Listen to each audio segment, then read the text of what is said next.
Thank you very much. Good afternoon, Brendan. Hi, Ben. Afternoon. The international break can be a nervous time for managers as you wait for players to come back and hopefully don't get any fresh injuries. I mean, how is the health of the squad at the moment in terms of condition, and are there any fresh concerns?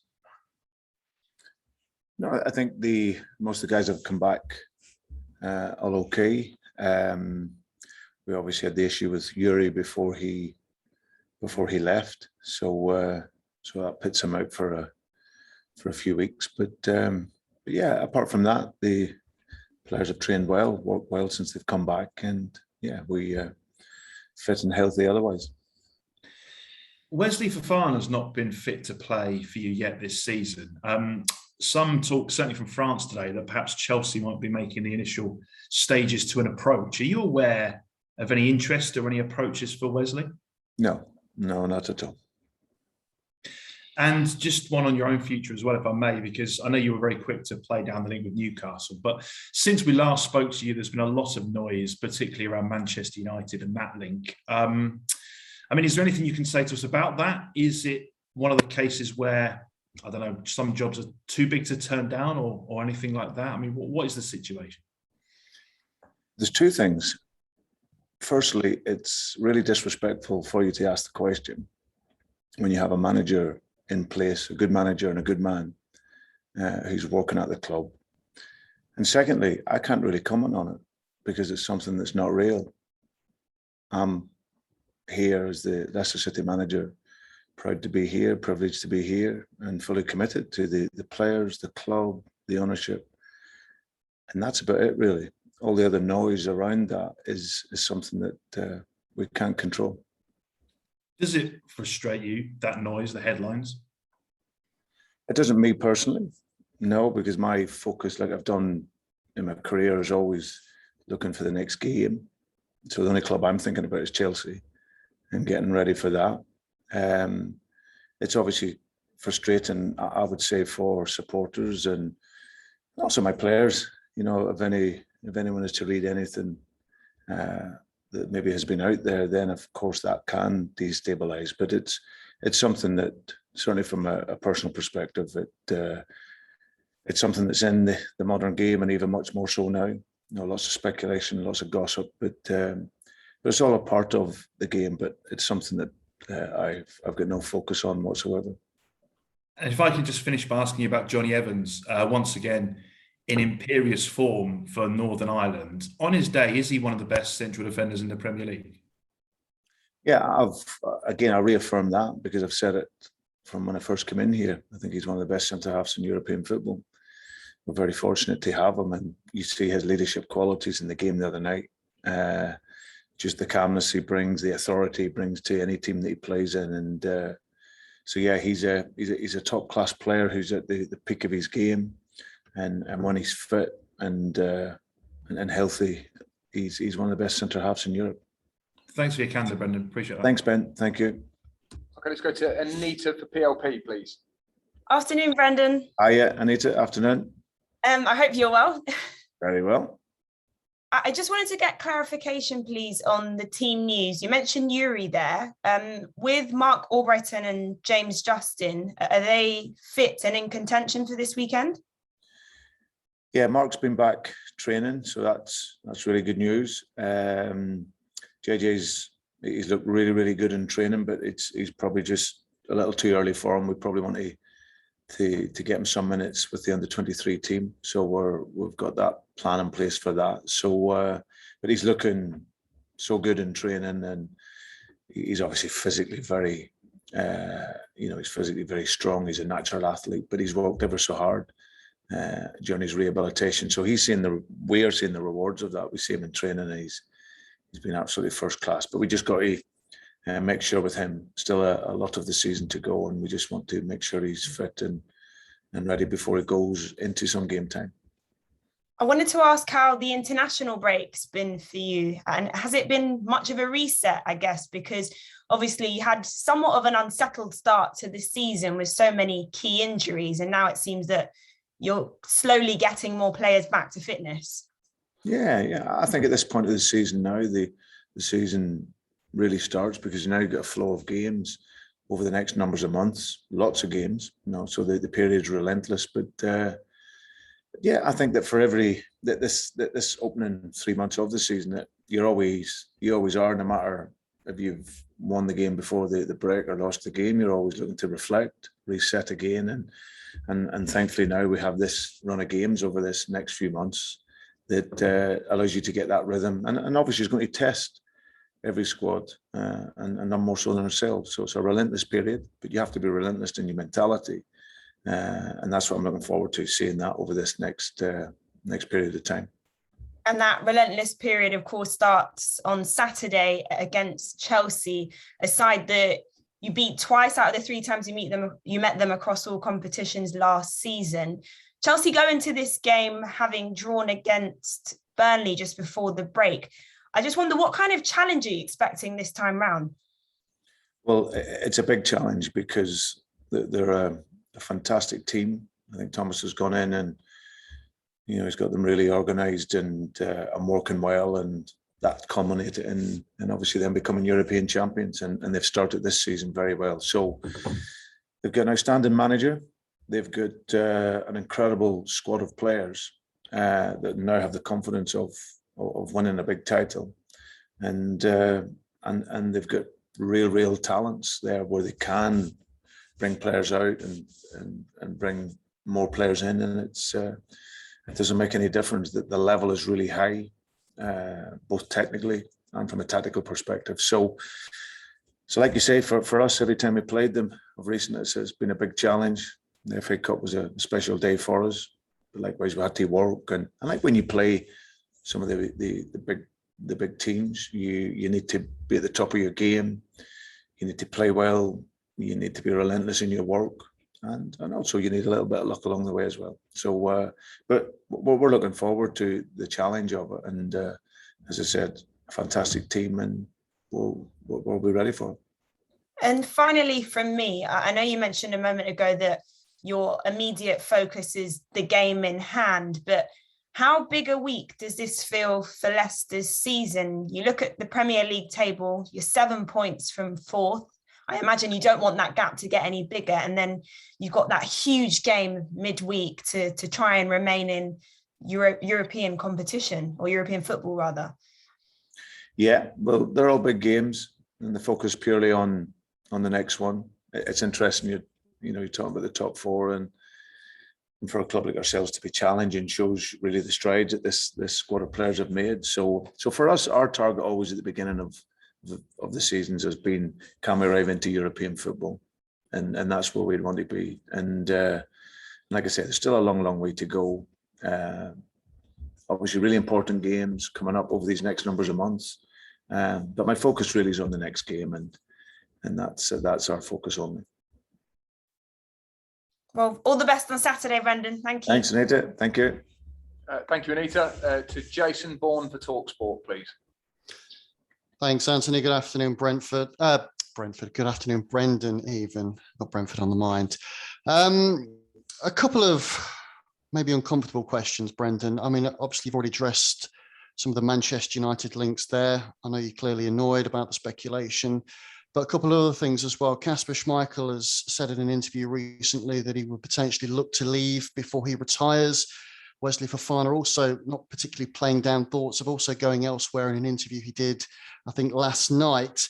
What do you say to nervous or anxious Leicester fans about what they may be reading and hearing about that aren't particularly pleasant, including yourself? No, listen, I think it's speculation and gossip, Jason, is natural in the modern game. And I think supporters and people in general will have seen that increase over these numbers of years. It is the frustrating element of the game nowadays that there's so many stories linked. But the players you're talking about, Kasper, and he's been such a great servant for the club. He's absolutely been first class since I've come into here. But over that 10, 11 year period, he's been sensational for the club. So I've got no worries about Kasper's mentality and commitment. I haven't seen any of the interviews, so I can't really comment on that. But certainly for both boys, like Wesley as well, you see how comfortable he is in the environment. You see the strides that he's made in a short period of time. And of course, listen, every player will have ambitions to be at the very highest level, of course, and want to do that. And but that doesn't mean that they're always thinking about leaving here to do that. You know, this is a club that is ambitious. The two players are very committed to doing that, and we are a group that have won some silverware, and we want to see if we can win some more. So, but both those players, they're first class. You know, Wesley's training so well. He's committed to here, and yeah, we can't wait to have him back. And like I say, with Kasper, you know Kasper's story. You know his commitment to here.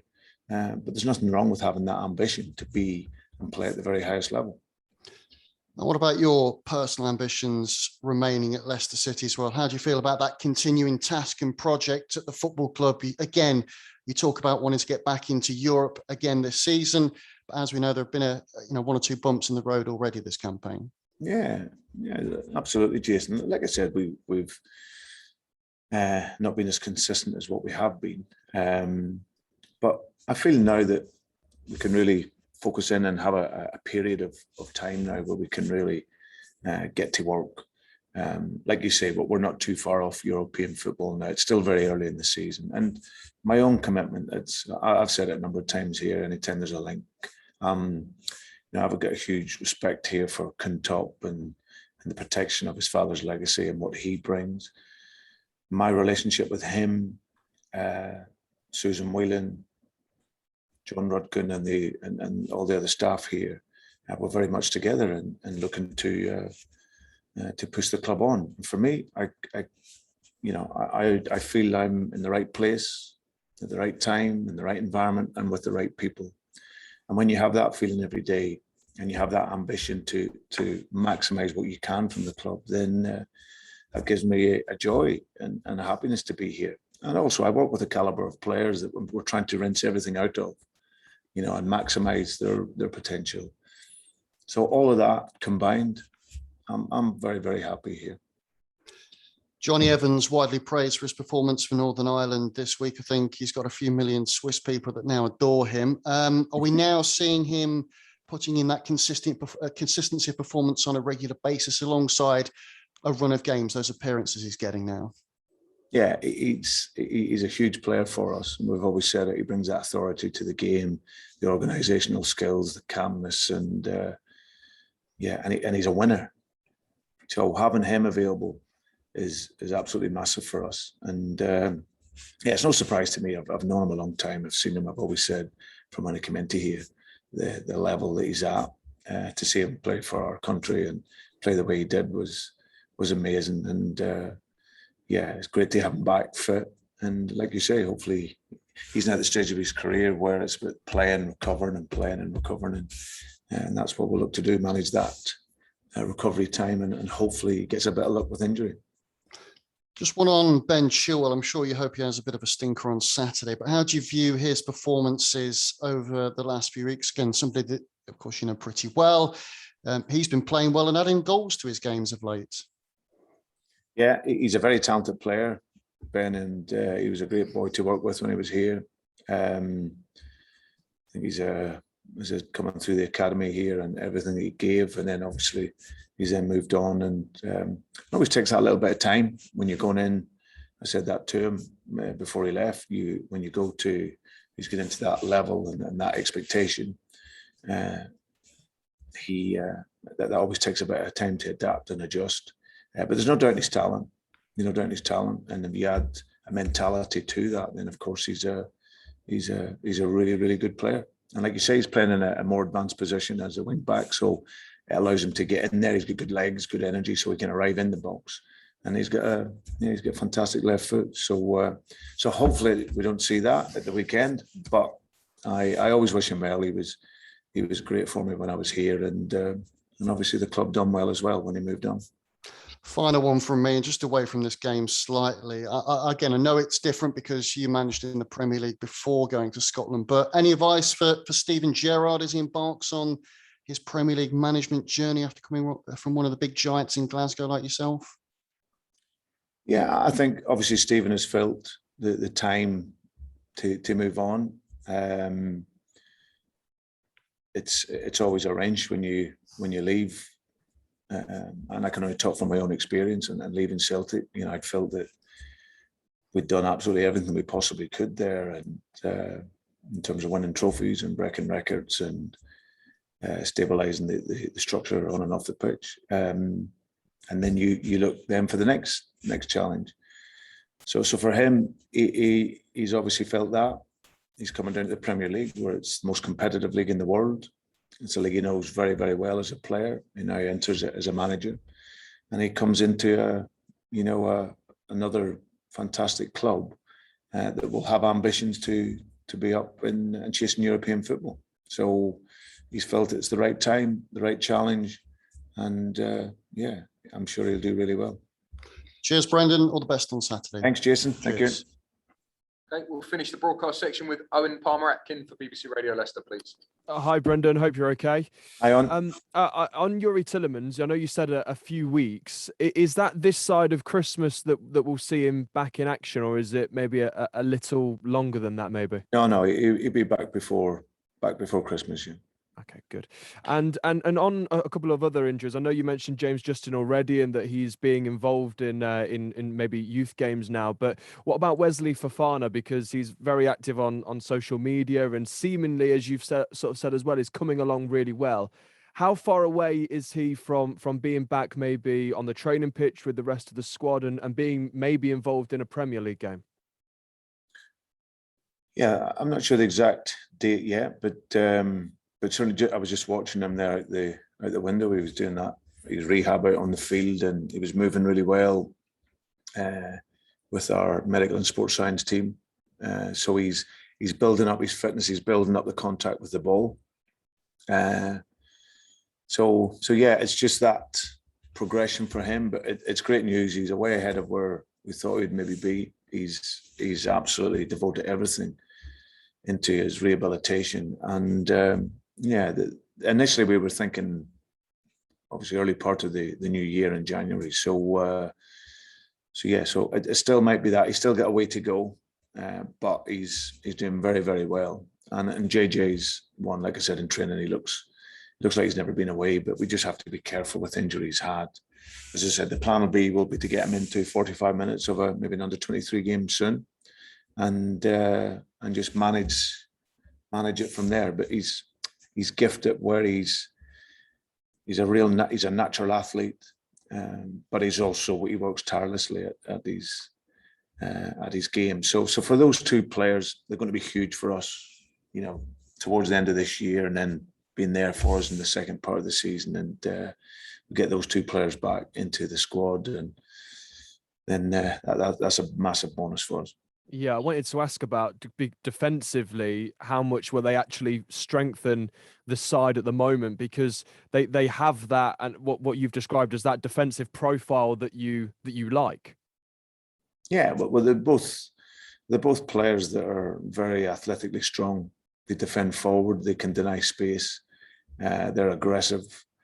Obviously, in JJ's position, he can get forward. You see how he does that. He's constantly running. And he's a great defender in the 1v1 situation. And Wesley, for me, will be one of the top centre-halves in the world. He's 20 years of age, but you see the impact he's made already in the Premier League, and having a player like that, of course, will really takes your team to another level. So having those two boys back will be huge for us. Chelsea finished the season last season in fourth. They're now top of the Premier League at the moment. Where have the key progressions been in their game, in their style, that has allowed them to bridge that gap a little bit to Manchester City and Liverpool? Well, I think firstly they have an outstanding squad of players. I think the club have put together a selection of players that, whether you take one out or put one in, it's really, really at a high level. So that's firstly. They bring in Thomas, and with the experience, he's been able to go in and synchronise the team, so they're very clear on how they defend. And like most top teams, you defend with a real aggression. They have that athletic ability to go and press the game. So they're really aggressive in that side, very strong in the duel. they don't give up so much, and they don't give up so much because they have the ball a lot of the time as well. The possession game is very good, and the overall they're very, very strong. You add that the confidence of winning the Champions League, then of course that gives you even more confidence in the mentality. So all in all, Chelsea have always been a club that have been, will always be challenging for the honours. They've been able to spend really well in the summer as well. You're bringing in Lukaku, who you just see the player that's come back into the Premier League different to the one that was here before, with experience now and titles and confidence. And so overall a real big opponent with an outstanding manager as well. So that mixed together will always give you a chance to be fighting for the biggest titles. And final one from me, Brendan. 12 games between now and the end of 2021. You've mentioned already, it's a lot of games. But I wonder what the key qualities and sort of attributes are that for a player to make it a successful one and continue to perform at really high levels during such an intense next 6 weeks, really. Well, the next period, it's relentless, both in terms of games, but it has to be relentless in your mentality. That's what's key. The work will be hard, it will be tough, but the rewards can be there. And that's what you've got to do in this period. You've got to sacrifice, you've got to recover well, you've got to prepare well, and then you've got to give everything into the games when you're playing. Of course, like you say, there's so many games and some of them are tight knit, especially in and around that Christmas period. But it's having that relentless mentality, that focus in on the games and your preparation, because it's what you do on the training field and also how you recover off that can prepare you for the games themselves. So it's great for supporters. It'll be great for us as players and staff, and we'll look forward to at least now a consistent run, and hopefully when we get into January we come out of it in a good position and ready to kick on for the second part of the season. Brendan, thank you very much and good luck. Thanks, on Owen. Saturday. Thank you. Okay, thank you, everybody. That's the end of the broadcast section, so that can go.